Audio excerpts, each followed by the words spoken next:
પાટણ જિલ્લામાં આજે સાંજે 5 થી 8 વાગ્યા દરમિયાન ઓપરેશન શિલ્ડ હેઠળ સિવિલ ડિફેન્સ મોક ડ્રીલનું આયોજન કરવામાં આવ્યું હતું। આ ડ્રીલનો હેતુ યુદ્ધ જેવી કટોકટીની પરિસ્થિતિમાં નાગરિકો અને વહીવટી તંત્રની તૈયારીનું મૂલ્યાંકન કરવાનો છે। આ ડ્રીલમાં air raid siren, evacuation rehearsal, emergency response અને બ્લેકઆઉટ પ્રોટોકોલની પ્રેક્ટિસ કરવામાં આવશે।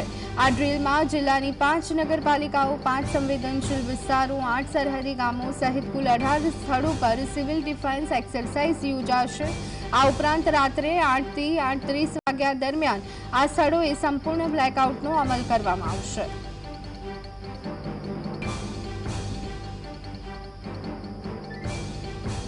તો પાટણમાં ઓપરેશન શિલ્ડ અંતર્ગત મોક ડ્રીલનું આયોજન જે રીતે સ્થિતિ જોવા મળી રહી છે ત્યારે સરહદી જિલ્લાઓમાં નિયમિત રૂપે હવે મોક ડ્રીલનું આયોજન થતું રહેશે। યુદ્ધ જેવી સ્થિતિમાં ખાસ કરી અને કેવી તકેદારી રાખવી તે ઉદ્દેશ્યની સાથે આ મોક ડ્રીલનું આયોજન।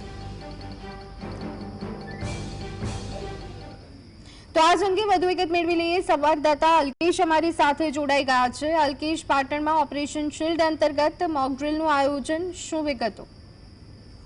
ચોક્કસ જે રીતે 22મી એપ્રિલના રોજ પહેલગામમાં જે આતંકવાદી હુમલો થયો હતો એમાં 29 જણા જેટલા જે મોત થયું હતું એને લઈને ભારત સરકાર આવી ગઈ હતી એક્શનમાં અને પાકિસ્તાન સામે જ્યારે યુદ્ધ જાહેર કર્યું ત્યારે યુદ્ધ જાહેર કરતા પહેલા એની જે નીતિ નિયમ હોય એ પ્રમાણે 7 મેના રોજ પહેલી વખત ઓપરેશનની શરૂઆત કરવામાં એમાં મોક ડ્રીલ અને બ્લેકઆઉટ રાખવામાં આવ્યું હતું કે જેથી કરીને જે વખતે અત્યારે તો હાલ તો સીઝ ફાયર છે પાકિસ્તાન, પરંતુ જે તે વખતે જે યુદ્ધ થયું હતું એને લઈને ક્યાંક ને ક્યાંક જે ઓપરેશન અંતર્ગત આપણે મોક ડ્રીલ યોજ્યા બાદ આજે ફરીથી હવે જ્યારે 1 મહિનો થઈ ગયો ત્યારે ઓપરેશન શિલ્ડ એટલે કે એને ફરીથી એક વખત જે પાટણની પ્રજા છે એ પ્રજાને અત્યારે હાલ ઓપરેશન શિલ્ડ અંતર્ગત 31મી મે આજના દિવસે બ્લેકઆઉટ અને મોક ડ્રીલનું આયોજન થયું છે।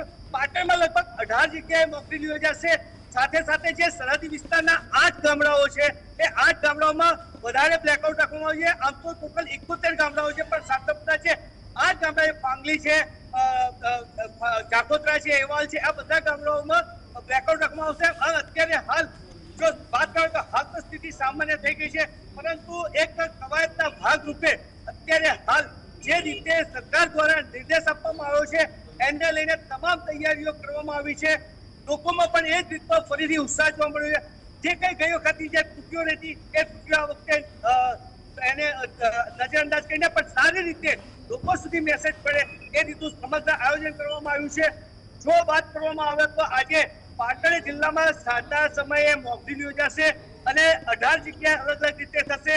સાથે સાથે જે બ્લેકઆઉટ આપવામાં આવ્યો છે રાતના 8 થી 7 એ બ્લેકઆઉટ ઉપર આયોજન કરવામાં આવ્યું છે। આમ સરહદી વિસ્તારમાં પાટણ જિલ્લામાં ઓપરેશન શિલ્ડનું તમામ આયોજન કરી દેવામાં આવ્યું છે।